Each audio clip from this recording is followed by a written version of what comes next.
देवाभाऊंच्या जादूने दिसणार का महायुतीचा जोर? शिंदेची शिवसेनेला ठाकरे बंधू लावणार घोर.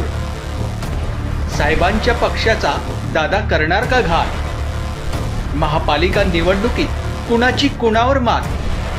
नेशन सिटी न्यूजच्या साथीनं बघा महापालिकेचा रणसंग्राम. नमस्कार, नेशन सिटी न्यूज मधून मी रोहिणी. येत्या स्थानिक स्वराज्य संस्थांच्या निवडणुका अगदी जवळ आलेल्या आहे आणि यांची रणधुमाळी सर्वत्र पसरलेली आहे. स्थानिक स्वराज्य संस्थांच्या निवडणुका म्हटलं की स्थानिक लोकांचे प्रश्न. आजही प्रत्येक क्षेत्रातील उमेदवार हा तयार आहे आपल्या क्षेत्राचा विकास आणि रोडमॅप घेऊन, पण स्थानिक लोकांचे प्रश्न अद्यापही सुटलेले नाही. आणि म्हणूनच या सर्व निवडणुकीच्या पार्श्वभूमीवर आमचे संवाददाता अमोल यांनी ग्राउंड रिपोर्टिंग केली आणि स्थानिक लोकांचे प्रश्न जाणून घेण्याचा प्रयत्न केला की त्यांना कसा विकास हवा आहे आणि त्यांचा नगरसेवक कसा आहे. बघूया हा सविस्तर रिपोर्ट. नेशन सिटी न्यूजच्या साथीनं बघा महापालिकेचा रणसंग्राम. सर्वांगीण विकास हा महत्त्वाचा आहे.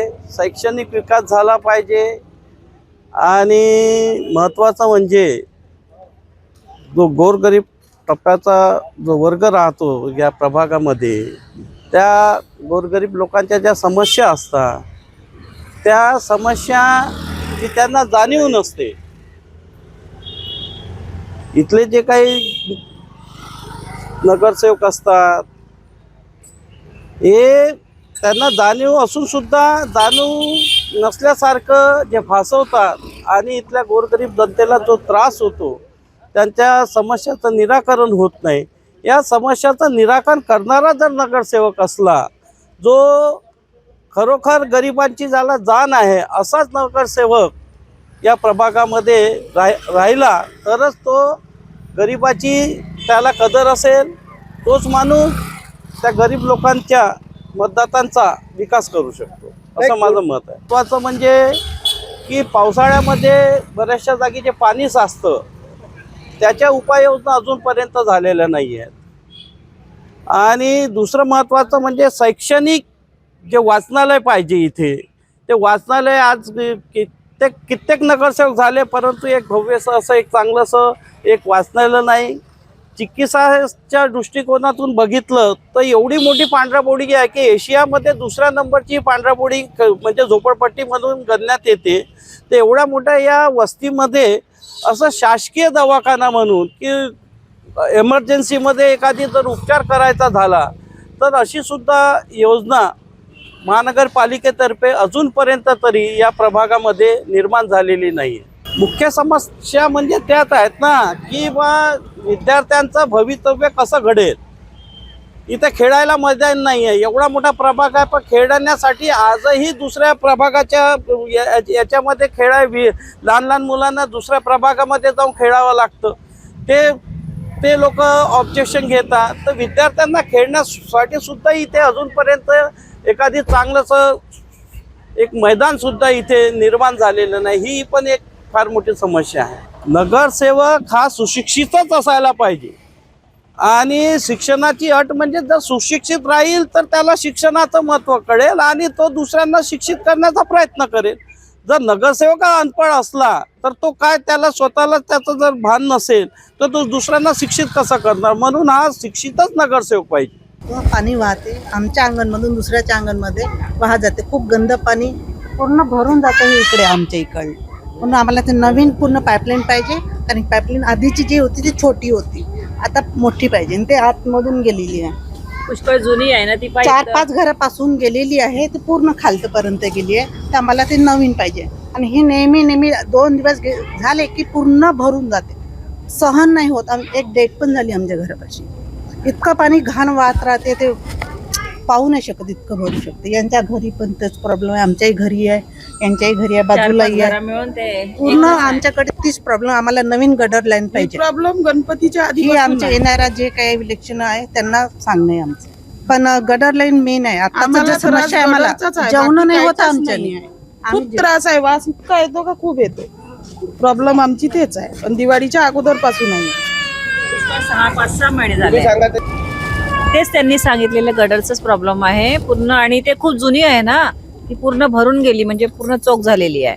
त्याला ते थोडंसं अडचण आहे. अडचणीतलं सामान बाजूला करून ते करावं लागेल. खूपच त्रास होत आहे, पण सगळ्यांना आम्हाला वास खूप येते, वासाचं खूपच वास येते. कोणतं पाहुणे आले, काही आले, कोणतं कार्यक्रम असला तर अडचण होऊन जाते. एवढंच प्रॉब्लेम. गडरवाले येतात. समस्या म्हणजे इथले मुलं सगळे रोडवरती खेळतात. गाड्या येणाऱ्या जाणाऱ्या त्यांना त्यांच्या अंगावरून चालल्या जातात कधी. तर त्यांनी एखादं ग्राउंड इथे तयार करायला पाहिजे, जागा त्यांनी क्रिएट करायला पाहिजे इथे. ही माझी समस्या आहे. आता संतोष अगोदरपेक्षा तर संतोष समजा अजून ना, अगोदर एवढा दगड होते मोठे मोठे, आया होत्या, आता पूर्ण प्लेन झालं. नगरसेवक कसा पाहिजे? नगरसेवक काम करणारा पाहिजे ना, शिक्षित असला पाहिजे. शिक्षित आहेत. अगोदर तर बाबा हे आपले बोरकर साहेब होते तर ते 7-5 वर्ग होते. अंगठा बहादर, नाव नका. अंगठा बहादर होते, परंतु त्याचे मोठे मोठे इंजिनियर जे होते कॉर्पोरेशनचे, ते त्यांची म्हणजे गोष्ट कापत नव्हती. त्यांनी जे म्हटलं ते बिलकुल व्हायलाच पाहिजे. विकासाबद्दल असं आहे का सर, आपल्याला स्वच्छता अभियानही पाहिजे. त्यामुळे कसं आहे, आता कुठं कधीतरी गटर लाईन हे असते ना, कोणाचं घरचं प्रॉब्लेम असते, नळ पाणी कधी नळ नाही येत, प्रॉब्लेम असतात. संडास बाथरूमचे प्रॉब्लेम असतात, ते कधी तात्पुरता लवकर होत नाही. बस एवढं माझं म्हणणं आहे. प्रमुख समस्या या प्रमुख समस्या प्रभागात म्हणजे समस्या अशी आहे का, टायमावर जे काम करायला पाहिजे ते होत नाही, हे विषय आहे. मुख्य समस्या आहे. मुख्य समस्या जास्त तेच आहे जे सांगितलं. आता नगरसेवक कशा पद्धतीचा पाहिजे तुम्हाला? कसा पाहिजे नगरसेवक? नगरसेवक असं पाहिजे का आपल्यासारखंच पाहिजे, मित्रमंडळासारखा, जेणेकरून ते आपल्यासाठी तत्पर सहकार्य करायला पाहिजे. तर आम्हाला तर कोणीच नाही आवडून राहिले, पण सगळे तसेच आहेत. म्हणजे मंत्री म्हणता तुम्ही, मंत्री नाही आवडत, कोणते नगरसेवक नाही आवडत. म्हणजे कोणतीच समस्या नाही करू नाही शकत ते लोक आपलीवाली. आपण त्यांच्या घरी जावा ना, आपल्याला धुतकारतात ते लोक. देवाभाऊंच्या जादूने दिसणार का महायुतीचा जोर? शिंदेची शिवसेनेला ठाकरे बंधू लावणार घोर. साहेबांच्या पक्षाचा दादा करणार का घात? महापालिका निवडणुकीत कुणाची कुणावर मात? नेशन सिटी न्यूजच्या साथीनं बघा महापालिकेचा रणसंग्राम.